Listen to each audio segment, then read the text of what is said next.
Okay, I decided on this one I want to create a little scene. So I went to one of my containers where I keep excess die cuts from projects, and I found this cute little tree. Oh, the tree goes on this side.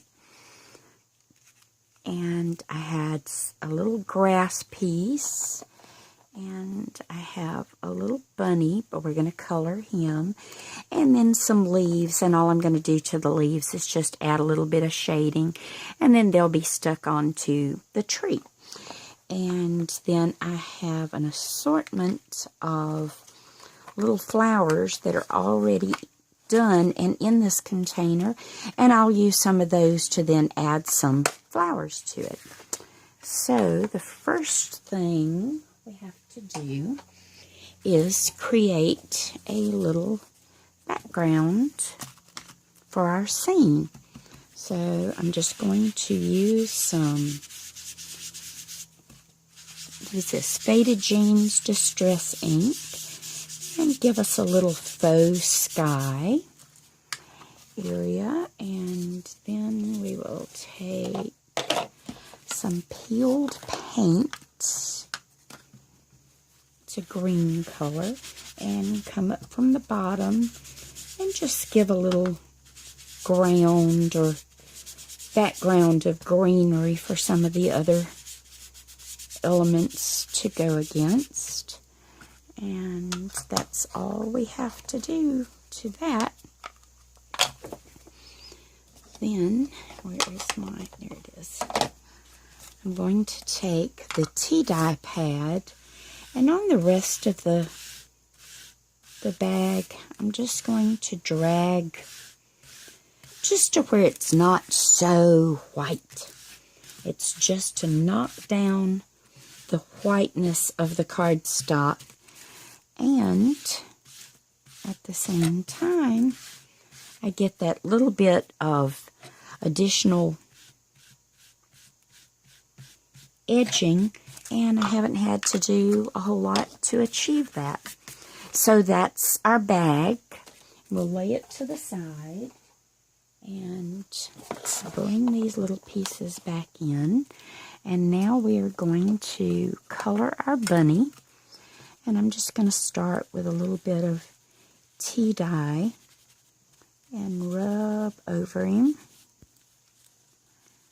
I kind of like to work from the edges in. For me, it just allows me to get a softer inner look to the little bunny body. And then I'm going to take some, there we go.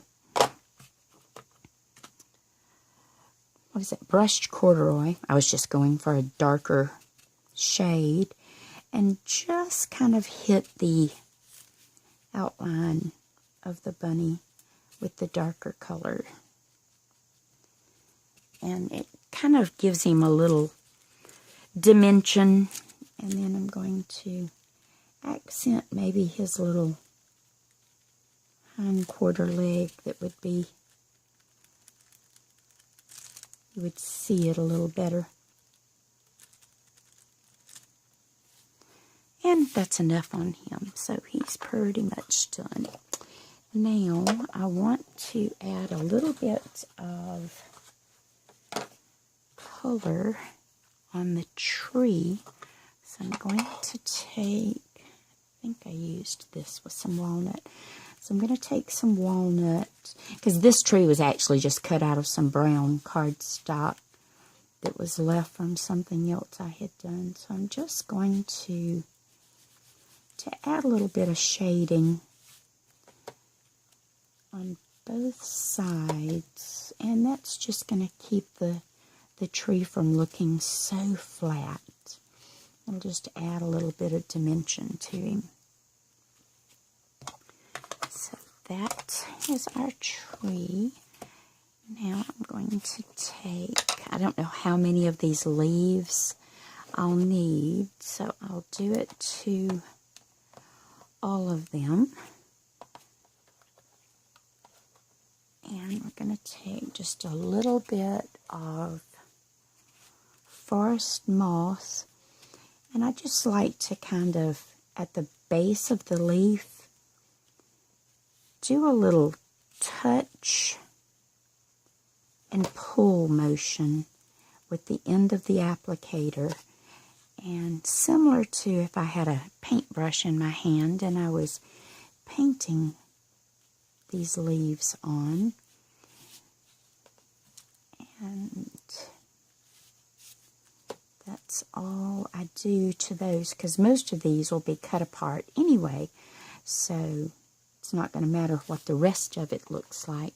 And the grass is already done because it was a piece left over from some watercoloring. So that's all I have to do to those. And then when I come back, we'll put it all together.